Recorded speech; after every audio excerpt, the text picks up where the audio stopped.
Good morning everyone. आज हम भारतीय दंड संहिता 1860 के टॉपिक बलवा और दंगा पर चर्चा करेंगे, अध्ययन करेंगे। बलवा क्या है और उसके संबंध में क्या पनिशमेंट दिया जा सकता है, दंगा क्या है उसकी परिभाषा और उसके पनिशमेंट के साथ साथ बलवा और दंगा में अंतर की बात करेंगे। देखिए, सर्वप्रथम हम भारतीय दंड संहिता 1860 की धारा 146 में बलवा की परिभाषा दी गई है, उसकी चर्चा करते हैं। स्टूडेंट्स, हमने इस संहिता की धारा 141 में विधि विरुद्ध जमाव अनलॉफुल असेंबली के बारे में पूर्व में अध्ययन किया। आज हम वापस विधि विरुद्ध जमाव शब्द को यहाँ पर पढ़ेंगे कि कोई जमाव जो विधि विरुद्ध जमाव होता है वही बलवा का रूप ले लेता है, या मैं कहूँ कि विधि विरुद्ध जमाव का एक गंभीर रूप ही बलवा है जब उस विधि विरुद्ध जमाव में बल या हिंसा का प्रयोग कर दिया जाता है।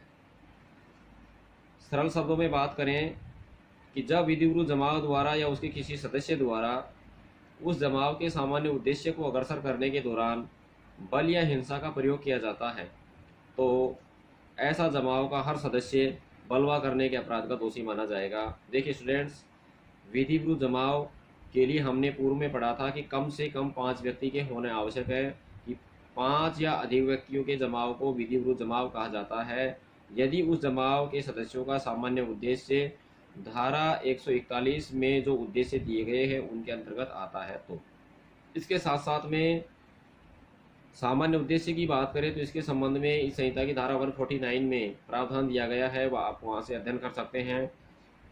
धारा 349 में बल के बारे में और हिंसा के बारे में हम बात करें तो आप वहाँ से पढ़ सकते हैं। बाकी हम आगे जब टॉपिक का अध्ययन करेंगे तो वहाँ विस्तृत रूप से पढ़ेंगे। देखिए, बलवा प्राइवेट और पब्लिक दोनों प्लेस पर किया जा सकता है, और इसके लिए जो ज़रूरी है वह है कि कम से कम 5 व्यक्ति होने आवश्यक है।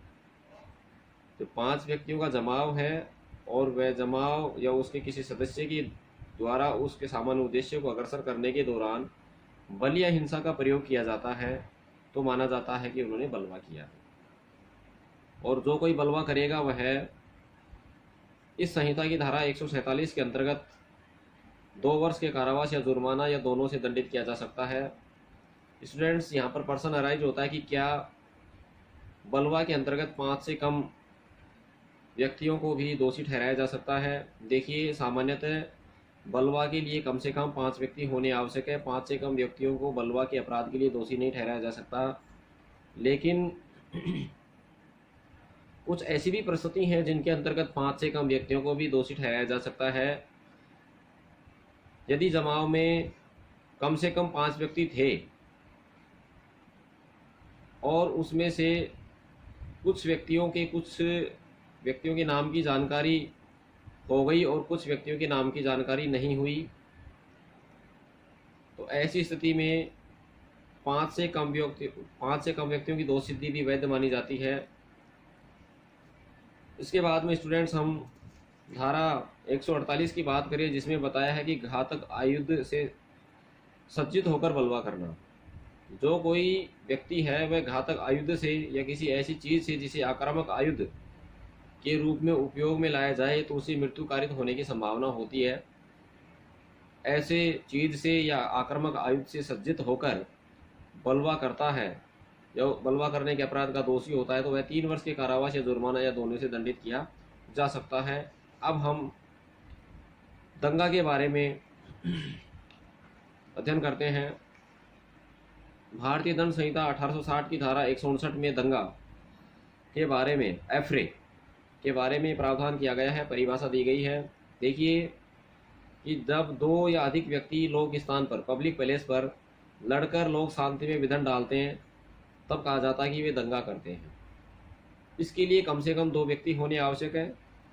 जगह सार्वजनिक होनी आवश्यक है और कम से कम 2 व्यक्तियों के बीच में लड़ाई होनी आवश्यक है। ये 3 इसके मेन एलिमेंट्स हैं कि कम से कम 2 व्यक्ति होंगे, पब्लिक पैलेस पर होंगे और वो लड़ाई करेंगे, जिससे क्या होगा, लोक शांति भंग होने की संभावना होगी, तो माना जाएगा कि उन्होंने दंगा का अपराध किया है। और ब्लैक स्टोन के अनुसार हम बात करें तो उन्होंने कहा है कि दंगे में दोनों तरफ से लड़ाई होनी आवश्यक है। यदि एक दल आक्रामक है और दूसरा दल निष्क्रिय है तो विधि की दृष्टि में वह दंगा नहीं माना जाएगा।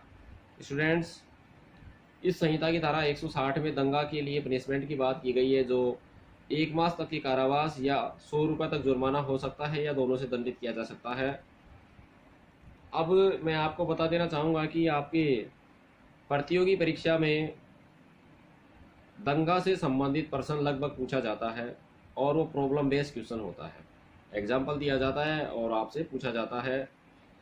देखिए, हमने परिभाषा में पढ़ा है कि कम से कम 2 व्यक्ति होने आवश्यक है, सार्वजनिक स्थान पर उनके बीच में लड़ाई होनी आवश्यक है, तभी लोक शांति में विघन होगा और दंगा का अपराध माना जाएगा।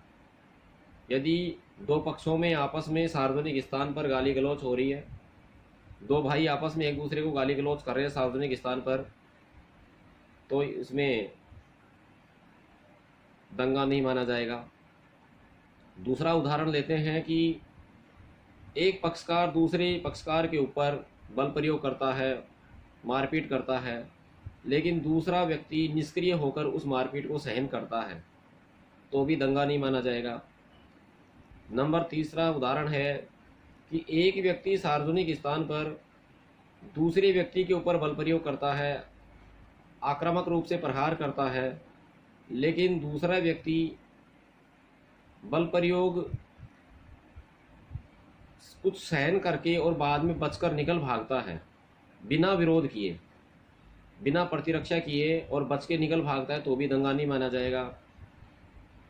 और यदि एक पक्षकार दूसरे पर हमला करता है, प्रहार करता है, मारपीट करता है, मुख्य रूप से मारपीट बल प्रयोग होना आवश्यक है। यदि एक पक्षकार दूसरे पक्षकार के ऊपर सार्वजनिक स्थान पर बल प्रयोग करता है, मारपीट करता है और जवाब में दूसरा पक्षकार भी उसके ऊपर अपनी प्रतिरक्षा के दौरान मारपीट करता है, अर्थात दोनों तरफ से बल प्रयोग होते हैं, दोनों तरफ से मारपीट होती है और जिससे लोक शांति भंग होती है, उसमें विघन होता है, तो दंगा माना जाएगा। इस प्रकार से ये स्पष्ट हो गया कि दंगा के अंतर्गत दोनों पक्षकार की ओर से, दोनों पक्षों की तरफ से बल प्रयोग होना, मारपीट होना आवश्यक है और आपस में जो मौखिक जो लड़ाई है, गाली गलौज है, उसको भी दंगा नहीं माना जाता। दंगा के लिए बल प्रयोग होना आवश्यक है, मारपीट होनी आवश्यक है और वो भी दोनों पक्षों की ओर से, दोनों तरफ से होनी आवश्यक है, तभी दंगा माना जाएगा। इस प्रकार से स्टूडेंट्स, आप ध्यान से इसको समझें।